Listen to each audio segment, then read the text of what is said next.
Mind you that Umi's been to so many retreats. I remember you telling me 7, 8 years ago that what I was saying, I would have to get to your Umi because of the fact that she's a diehard Jamati. She's been on every single retreat. Yeah.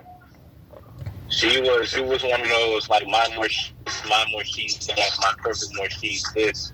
She was like, I wouldn't be Muslim if not for my perfect Murshid. I wouldn't know what to do without him. She was really on this stuff hard, you know what I'm saying? She was on the shoelace for real, for real. It's like I don't think she could have saw herself being Muslim without being in a part of the Jamaat. That's how bad it was. And I think it's like that for a lot of women, especially in her previous predicament, where it's like, you grew up in this, and it was already so wrong. You know what I'm saying? There's a lot of manipulation going on in the communities because it's a social thing too. I think a lot of people want it to be like, you don't love mine or she more than me. I think they made the women especially made it a contest between each other to see who could be for this thing the most. You know what I'm saying? I really think it was like a social, because you know how women are. No, that's So I really think that that. was like a real thing for him. I mean, that's very important because we do know that many groups of women would go back and forth to Pakistan when he was alive, and we do have My aunt was one footage. of these. Her sister. I'm sorry not to cut you off, but just to expound on that because you mentioned it. In my family in particular, my grandmother is Dr. Sufi. Right, right, right. I was gonna get to that You know what I'm because saying? really it was your Right. your grandparents who had brought your parents into it.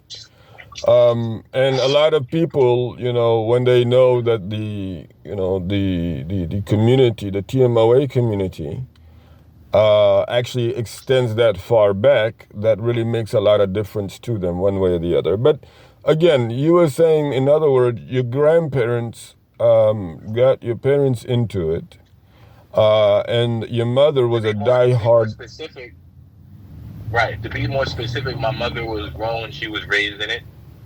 She was like first generation, technically second generation. If you want to talk about being born into it, she was first generation. But she was one of the, if you're talking about just following the M.Gilani, she was second generation from those who got into it.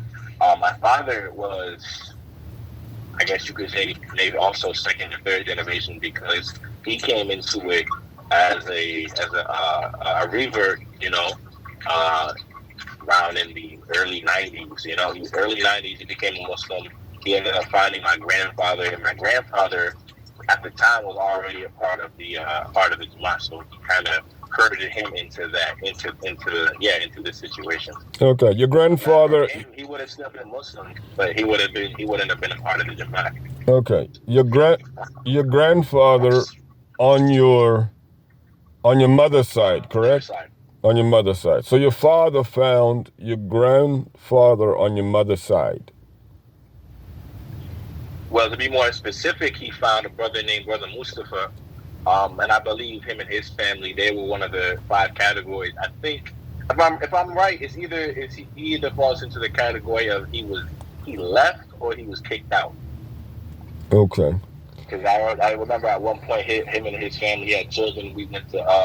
I went to school with his children in the madrasa, and I just remember after a couple of years of me moving down to Red House, they left, and I never really saw them again up until later years. And I don't think any of his sons are still a part of it, but I know his family was heavy influenced by the Jamaat, and a lot of his family are bigger figures in the TMOA as of today. I still think. Okay. What I mean, so but if you were to select between your mother and your father, who was in it first and who was in it most? Who was in it deeper and who joined TMOA first between your mother and your father?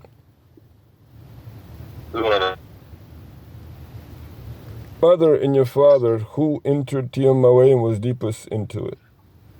I'd have to say it was my mother because, Okay. to be honest, my mother grew up into it through my grandparents, Mm-hmm. whom at least my grandmother I can say held a lofty position in the Jamaat, and my grandfather I think same situation with my mother and father. The men were kind of just along for the ride. I think the women really had positions and really felt more attraction, more love for the Jamaat and the whole idealistic part of whatever it is they were being fed. They ate it up, and I think the men, for the most part, were just along for the ride because those were their women. They kind of had to abide by whatever it is they were believing in because otherwise it would have been problems. All right. What do you think really got the best of your mother for her to step away from TMOA? What do you think that was? First and foremost, Allah. It was finally time. It was finally time. Allah put something in her because at some point, it must have. I believe it must have took a toll on her. For number one, her son, her eldest son, which is me. I had spoken out against it in her house, and to them, and during that time for around 2 years is when I openly started, speaking out against it to my family members. I kind of, even people who know me now from the Team MOA, if they would have asked me or seen me today, they may not know that I don't follow, that path anymore. I never really spoke up against it. But I would, in my household is when I would tell my family, my brothers and sisters, hey, this man, I don't think he was who he said he was. I don't think that, this is right. I've heard certain things. I've kind of looked out from the inside. From the inside looking in and the outside looking out, I kind of had two perspectives. So, and that's what I think a lot of people in the Jamaat and my mother lacked. They don't have an outside perspective of what it looks like looking at, the Team MOA and the Jamaat from maybe an objective perspective. So what I really think maybe did it for her was the fact that, her son, I spoke out against it, and I felt I wouldn't back down even when they would, and if you know anything about Team MOA, you know this, if you say anything bad about their sheikh or about their idealistic beliefs, they get really defensive and argumentative about it, almost like they, they know they're wrong and they have to get incoherently angry for their sheikh and defend their wrongful beliefs because they kind of feel that and they know that it's wrong. You get what I'm saying? No, we certainly have experience firsthand of that, but I want to ask you very importantly, and make sure that, I'm not just misquoting you. When you begin to speak up, is it what you just mentioned specifically, you did not believe that he said he was who he was? Right. Okay, so this was the first thing that you spoke up? Was it other words that you had mentioned which they winded up thinking? What do you think? I'm sorry, repeat that one more time so I can better answer the question. When you said and you spoke up, you said for the first time, you were saying things along the line of M.Gilani is not who he said he was, right? Because obviously he was still alive at that time. Right. And these words resonated to where obviously they made the difference. They made the necessary difference somewhere along the line for your parents to, to renounce the ideology. Correct? But it took over time, I feel like it had an effect because remember I had, when I actually came back from overseas, I was kind of still conflicted because I was still a part of the community and I was still, I would still go around to the Eves and, the functions because, my family's in it, I grew up in it, but I would never let people know that I didn't, I wasn't really down with it. I just kind of was around it. You know what I'm saying? And to really get to your question, it really took over 2 years. But when I said like, hey, if he is who he says he is, that's great. But I used to say, and these are the exact words I would use, if he's not who he says he was, then he's going to have to answer for that to Allah because he's misled a lot of people. And I feel like people didn't want to accept that, they didn't want to entertain the idea that he might not be who he said he was. And that a lot of the things he was saying and preaching and taught for over 40 years was not true. So these things I would say to them would get them really riled up, and they would say crazy things, and it was really hard to experience that because your family is the closest thing you have, and it was kind of like they would rather take the defense at the time of the sheikh more than their own family, more than their son. who happened to know quite a bit about, religion, being Quran, what I'm saying? Just, if anything, at a, even if at a low level, it was still something that, that is proven in the Quran and Sunnah, and, other people, learned people who have the knowledge and the credibility that I might not have had, you know what I'm saying? But So, they kind of never really took that for truth. They kind of took it for granted, I would say. okay. So, what was your first, when did you first catch wind that your mother was no longer, because what I remember you saying was that she's diehard Jamaati, she's been on every single retreat. Um, when did you wake up one day, or what happened when did you first find out that she had renounced the Jamaat? Right. It was actually it was a time I had left to, I was actually on a vacation. I was in Puerto Rico. And the crazy thing, I can't make this up. This is how when I said in the beginning when we started this, I said it was really Allah. It was dua and Allah. Allah really showed it to me. I was in Puerto Rico, and I had just made either Maghrib or Isha. I had just prayed that. I had made a dua. So Allah to protect and preserve my family. And exactly what it is. I was saying that Allah preserve family and bring my family close together, because for 2 years I was really kind of ostracized. They had said a lot of things. If I had spoke out against M.Gilani, they used to call me like a shayateen or a shaitan or a munafiqun or a mushrik, things of that nature. And it was really hard to hear those things coming from your family. So when I was making that dua, shortly after that, my mother, she called me and she said, we've been talking amongst, your brothers and sisters, and we really wanted to we have to apologize to you, because they had been thinking and they had been talking amongst each other about, Jamaat this, and just looking objectively at the community they were a part of and like their kind of belief system. And they were saying that they were looking into like the Art channel was also a big impact on them, because now it wasn't just me saying these certain things, other people from the community saying, similar things. And I kind of really think that door really kind of, what I'm saying, it broke the camel's back. You know what I'm saying? So after that, after 2 years of speaking out and then not really having any effect, openly, at least what I could see, after some time, Allah just kind of maybe opened their eyes to the reality. Of course, that's a very interesting observation. So you had made dua to Allah subhanahu wa ta'ala because of the fact that you were missing, your family. You had been ridiculed by your own family, which is, of course, the norm. As we understand, people are picked on, and people are, rumors are spread about a person because of the fact that they disagreed with the ideology of TMOA and M.Gilani. But what I'm trying to really understand, as you're explaining what happened, is that you prayed to Allah subhanahu wa ta'ala after you had been speaking of it for 2 years. After you had been saying, that just think about him not being who he says he was. Just think about him doing things that you would never want for me.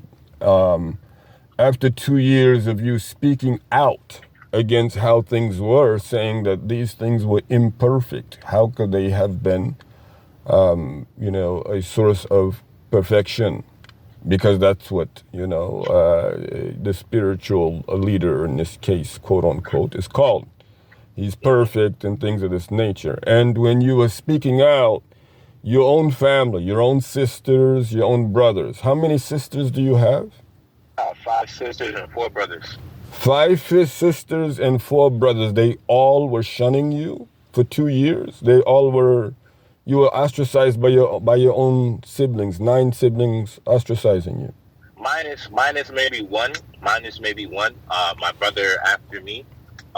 Mainly because he wasn't really around the house, and we also have on the record his testimony.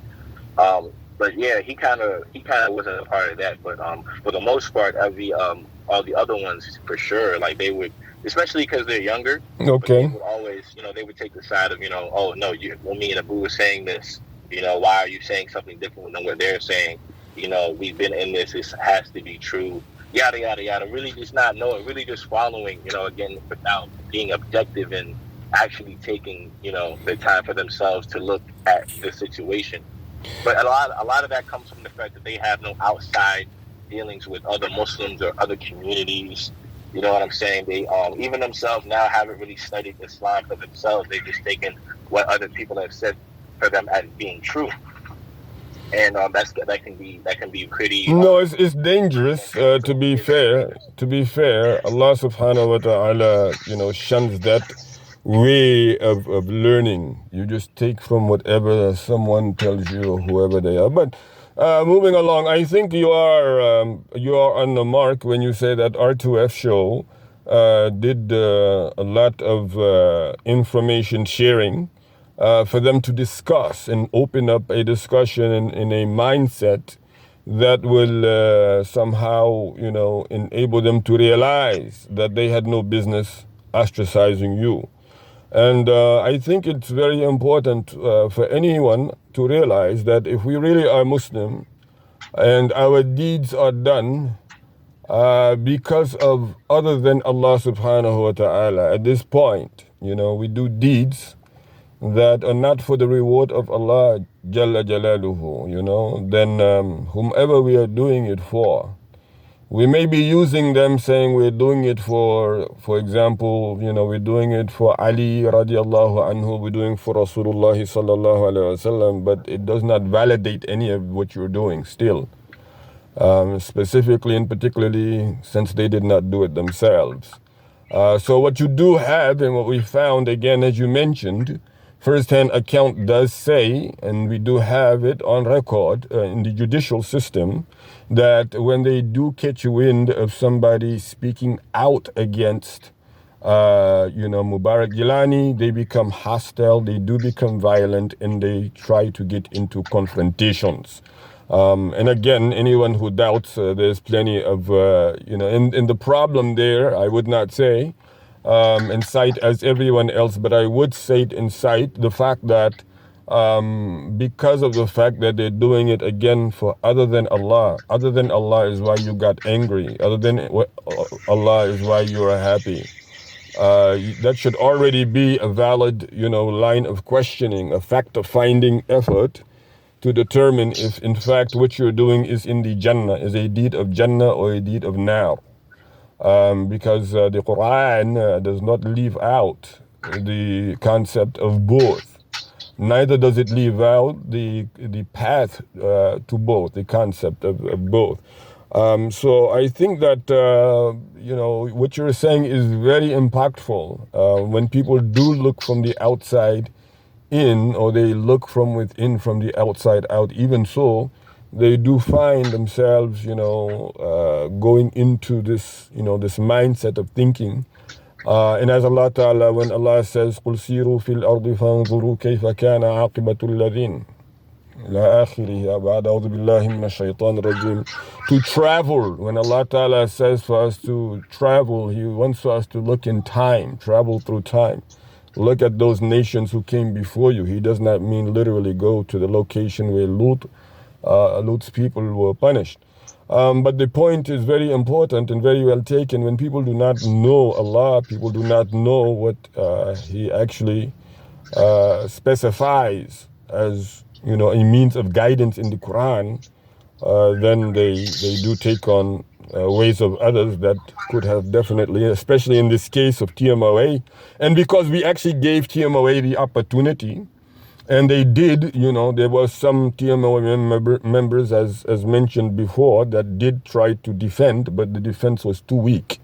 They were not administrators, okay, but I don't see that makes a difference because we have spoken to administrators of TMOA. There will be some names that we will give in, but over a course of 21 years, for sure, we spoke to some high members of TMOA. I don't think that, they're any less, there could be any higher hierarchy than those that we actually spoke to. But anyway, getting on with it, it's very important to get the knowledge of the Quran, and I think a lot of people, they've embraced their way of thinking. whether it was on the basis of ignorance and arrogance and misinformation. They do not care, and are stubborn in their ways, as Allah Ta'ala says, وَإِنَّهُ لِحُبِّ الْخَيْرِ لَشَدِيدٌ. They're all into wanting this worldly thing, and they're very, hostile and violent about it. But that does not eliminate what Allah Subhanahu wa Taala has already decreed. We are not in any position to take Allah's decree. But I was listening, and very important, they're actually putting on things on the YouTube.